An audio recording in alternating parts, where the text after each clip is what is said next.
নমস্কার। প্রথমেই আপনাদের সকলকে শুভ নববর্ষ জানাই। নতুন বছর প্রত্যেকের ভালো কাটুক। দেখুন, আজকে এমন একটা সময় দাঁড়িয়ে এই খেলার অনুষ্ঠানে আজকে এসেছি, যে সময় দাঁড়িয়ে গোটা ভারতবর্ষ জুড়ে একটা সাম্প্রদায়িক হানাহানির পরিবেশ তৈরি করার চেষ্টা চলছে, এবং সেই দিনকে দাঁড়িয়ে খেলার উদ্বোধনে আসা বা খেলার অনুষ্ঠানে আসা তার একটা আলাদা মাধুর্য বা গুরুত্ব আছে। সেই গুরুত্বটা কি জানেন? গুরুত্বটা হলো, দাঙ্গা বা সাম্প্রদায়িক হানাহানি যেমন মানুষকে ভাগ করে, ঠিক তার বিপরীত শব্দ হচ্ছে খেলা, যেটা মানুষকে এক করে। তাই একদিকে যেমন দাঙ্গা হানাহানির ব্যবস্থা করছে কিছু মানুষ, সেই জায়গায় দাঁড়িয়ে আপনারা খেলার আয়োজন করে মানুষকে এক করার চেষ্টা করছেন।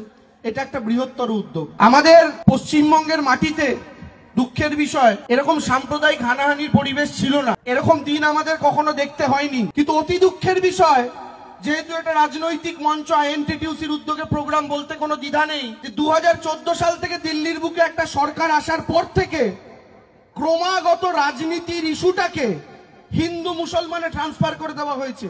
2014 সালের আগে 11তে তৃণমূল ক্ষমতায় এসছে রাজ্যের মাটিতে। যারা একটু বড়রা আছেন তারা জানবেন, 11তে যখন তৃণমূল ক্ষমতায় আসে, কতবার সেই বিরোধী সিপিএম, তৎকালীন সরকারে সিপিএম থাকা বলুন বা বিরোধী তৃণমূল বলুন, আমার একটু মনে করে বলুন তো, কবার তৎকালীন নেতা নেত্রীদের মুখে হিন্দু মুসলমান শব্দটা শুনতেন? আর 2014 সালে দেশে একটা সরকার আসার পর থেকে আজকে রাজনীতির মূল মন্ত্রই হয়ে গেছে হিন্দু মুসলমান। প্রত্যেকটা মঞ্চ থেকে হিন্দু মুসলমান উচ্চারণ করতেই হয়, আমাদেরও করতে হয়, ওদেরও করতে হয়, সবাইকে করতে হয়, কারণ রাজনীতিটাকে এই জায়গাতে নিয়ে চলে যাওয়া হয়। আজকে খবর চালাবেন, টেলিভিশন চালাবেন, হিন্দু মুসলমান ছাড়া কোনো আলোচনা নেই।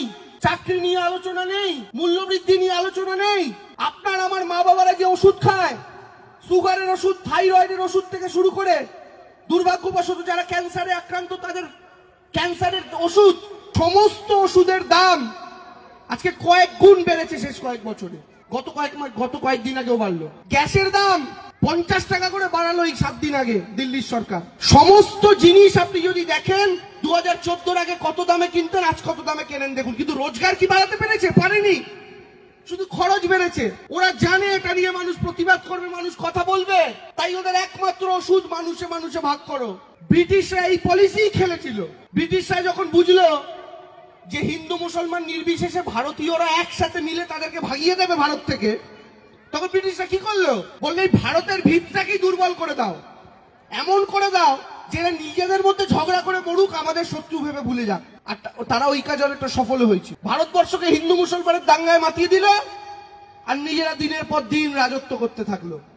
শেষে যখন ভারতীয়দের চোখ কিছুটা খুললো, তখন হয়তো ব্রিটিশরা যেতে বাধ্য হয়েছিল, কিন্তু সেই বিষ এখনো যায়নি, সীমিত হয়ে গেছিল। এরা 14 সালে এসে আবার খুঁচিয়ে তুলেছে। এর সুবিধা কি জানেন? এই যে আপনারা দেখুন, এখন আমার দিকে তাকিয়ে আছেন তো, সবাই স্টেজের দিকে তাকিয়ে আছেন, আপনারা এখানে এত মানুষ দাঁড়িয়ে আছেন। আচ্ছা ধরুন আমি মাঝখান থেকে আপনাদেরকে একটা ভাগ করে দিলাম, একটা দড়ি ফেলে।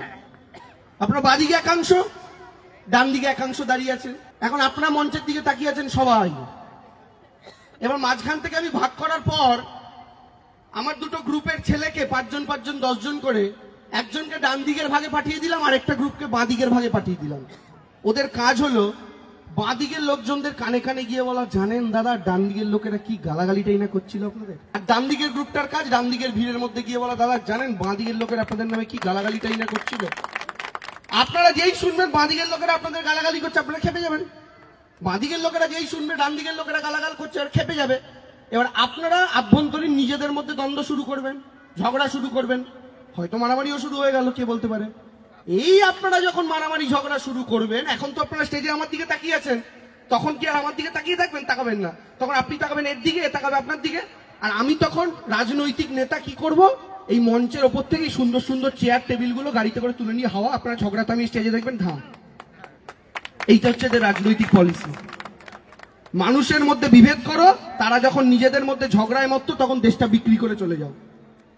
এই হিন্দু মুসলমানের ঝগড়ায় মাতিয়ে দিয়ে আপনাকে 50 টাকা গ্যাসের দাম তো বাড়িয়ে নিল। আপনি বলবেন বাড়িয়ে নিল তো কি হয়েছে, দেশের খাজানায় ঢুকছে। না দাদা, দেশের খাজানায় ঢোকে না। এই টাকাগুলো যখন ঢোকে, নীরব মোদী, মেহুল চোকসি, ললিত মোদীরা এই টাকাগুলোই লোন নেয়, আর লোন নিয়ে মোদী তাদেরকে প্লেনের টিকিট কেটে বলে যা বিদেশে চলে যা, ফেরত দিতে হবে না। অথচ আমার আপনার যারা ইএমআই তে মোবাইল কেনেন, ওয়াশিং মেশিন কেনেন, ফ্রিজ কেনেন, কেউ বাড়ি কিনেছেন, জমি কিনেছেন, 1 মাসের ইএমআই যদি বন্ধ হয়ে যায় আপনাকে ছেড়ে দেবে? ছেড়ে দেবে না। যারা বাইকে ইএমআই দিয়ে কিনেছেন ছেড়ে দেবে না, কিন্তু নীরব মোদী, মেহুল চোকসি, ললিত মোদীদের ইএমআই নেই। আপনার 1 লাখ টাকার ইএমআই এর জন্য আপনার মাথা খেয়ে নেয়, এদের 1 লক্ষ কোটি টাকা নিয়ে এদেরকে বিদেশে পালিয়ে যেতে সাহায্য করে। এই তো এদের রাজনীতি।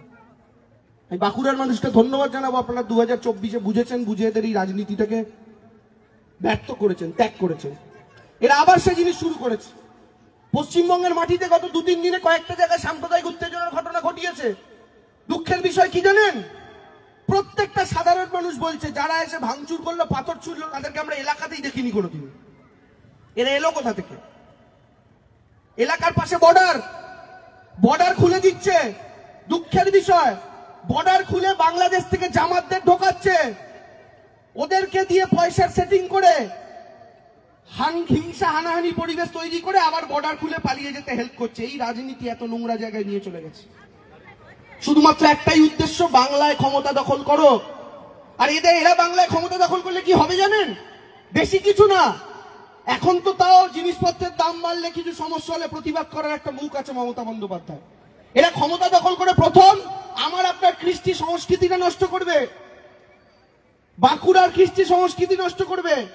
কারণ এদের একটাই রাজনীতি, এরা বিশ্বাস করে দেশে একটাই ধর্ম থাকবে, একটাই ভাষা থাকবে, একটাই ভগবান থাকবে। এখন ধর্মের ব্যাপারটা নয়, আমি বাদ দিলাম, ওই নিয়ে অনেক বিতর্ক আমরা করেছি। তো বলুন তো, একটাই ভগবান আর একটাই ভাষা। আমরা যারা কেউ বাংলা ভাষায় কথা বলে, কেউ তামিল ভাষায়, কেউ উড়িয়া ভাষায়, কেউ সাদ্রি ভাষায়, আপনাদের কেউ বাঁকড়িতে কথা বলে, এই ভাষাগুলোর কোনো গুরুত্ব নেই। গোটা ভারত একটা ভাষাতেই কথা বলবে, আর কি একটাই ভগবান। আরে শ্রীরামচন্দ্রের পুজো তো আমরাও করি, কিন্তু আমরা রামকে কখন থেকে চিনি? এই মোদী প্রধানমন্ত্রী আর বহু আগে থেকে। ছোটবেলায় যখন ভূতে ভয় পেতাম, ঠাকুমা বলতো মনে মনে বলবি, ভূত আমার ভূত, পেতনি আমার ঝি, রাম লক্ষণ বুকে আছে, করবি আমার কি। আমরা সেই সময় থেকে রামচন্দ্রকে চিনি। বাঙালি যে রামচন্দ্রকে চেনে, সেই রামচন্দ্র অন্যরকম। সেই রামচন্দ্র সীতার জন্য লঙ্কায় গিয়ে রাবণের সাম্রাজ্য ধ্বংস করে এসেছিল। সেই জায়গা থেকে দাঁড়িয়ে আজকে এক দেবতাকে চাপিয়ে দেওয়া হচ্ছে। মানে কি? মানে আপনি, আমার রাম পছন্দ, আমি রামের পুজো করব। আমার বাড়িতে হনুমানজির, আমি হনুমানজির ভক্ত, হনুমানজি চালিসা পাঠ করলে রামের আরাধনা আমায় করতেই হয়। কিন্তু আমার বাড়িতে মা কালীরও ছবি আছে, মা দুর্গারও ছবি আছে। এই যে চড়কের মেলা হচ্ছে শিব ঠাকুরের প্রোগ্রামে, সবাই যাচ্ছে। তো কেউ শিব পুজো করবে, কেউ কালী পুজো করবে, কেউ দুর্গা পুজো করবে, কেউ রামের পুজো করবে, কেউ হনুমানের পুজো করবে। এটাই তো ভারতের সংস্কৃতি। হিন্দুদের মধ্যে এরা বিভাজন করতে চায়। প্রথমে হিন্দু মুসলমানের বিভাজন, যেই হয়ে গেল, ভোট নেওয়া হয়ে গেল, এবার তার বিভাজন করতে পারবে না। তখন কি করবে? তখন হিন্দুর মধ্যে ভাগ করবে, তুই উঁচু জাতির হিন্দু, তুই নিচু জাতির হিন্দু, তুই এসসি, তুই এসটি, তুই ব্রাহ্মণ, তুই দলিত। এদের ভাগ বাটোয়ারা শেষ নেই। এবার আমি আপনাদের জিজ্ঞেস করছি, বলুন তো, আমাদের দেশ 140 কোটির দেশ। এই 140 কোটির মধ্যে 20 কোটি মুসলিম, বাকি 120 কোটির মধ্যে 30, 40, 50 কোটি এসসি, এসটি, ওবিসি সবাই আছেন। যদি এভাবে টুকরো টুকরো টুকরো টুকরো করে একটা 10 কোটির জনসংখ্যা, একটা 15 কোটির জনসংখ্যা, একটা 20 কোটির জনসংখ্যা করে দেশটাকে ভাগ ভাগ করে দেয়, আমার দেশটা কি শক্তিশালী হলো না দুর্বল হলো ভেতর থেকে? কালকে চীন পাকিস্তানের সাথে যখন যুদ্ধ হবে, তখন আমরা বিদেশি শক্তির সাথে যুদ্ধ করব না নিজেদের মধ্যে যুদ্ধ করে মরবো? বলুন তো। প্রতিবেশী শক্তির যখন আক্রমণ হয়, তখন বাড়ির মধ্যে কাকা বাবার যদি সদ্ভাব না থাকে, প্রতিবেশীর সঙ্গে লড়াই করতে পারবেন? এরা এই বিভাজনটা তৈরি করতে চাইছে, কারণ এই শক্তি ব্রিটিশদের দালালি করেছিল এক সময়। যখন স্বাধীনতা সংগ্রাম চলছে, এই বিজেপি বিট্রে করেছিল স্বাধীনতা সংগ্রামে। আজকে তারা বাঙালির দিকে আঙুল তুলে বলছে বাঙালি রাষ্ট্রবাদী হতে পারলো না। আরে বাংলার মাটি থেকে স্বাধীনতা সংগ্রাম শুরু হয়েছিল বলে গোটা ভারতবর্ষ স্বাধীনতা পেয়েছিল। বাঙালি স্বাধীনতা সংগ্রামে প্রাণ দিয়েছিল বলে মোদীজি আজকে প্রধানমন্ত্রী। বাঙালি প্রাণ দিয়েছিল বলে অমিত শাহ আজকে স্বরাষ্ট্রমন্ত্রী। এই বাঙালির রক্তে। এদের এই রাজনীতির বিরুদ্ধে কিন্তু সচেতন হতে হবে।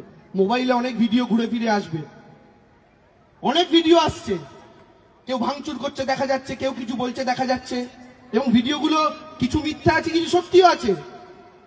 কিন্তু এই সব বাইরের দেশ থেকে ঢোকানো হচ্ছে বর্ডার খুলিয়ে, আমি আপনাদেরকে বলছি। তাই দয়া করে সজাগ থাকুন, নিজেদের মধ্যে বিভাজন হতে দেবেন না। এটা সবসময় মাথায় রাখবেন, আপনাকে ভাগ করতে পারলে কার লাভ, আর আপনি একত্রিত থাকলে কার লাভ? আপনার রাজ্যের লাভ, আপনার দেশের লাভ।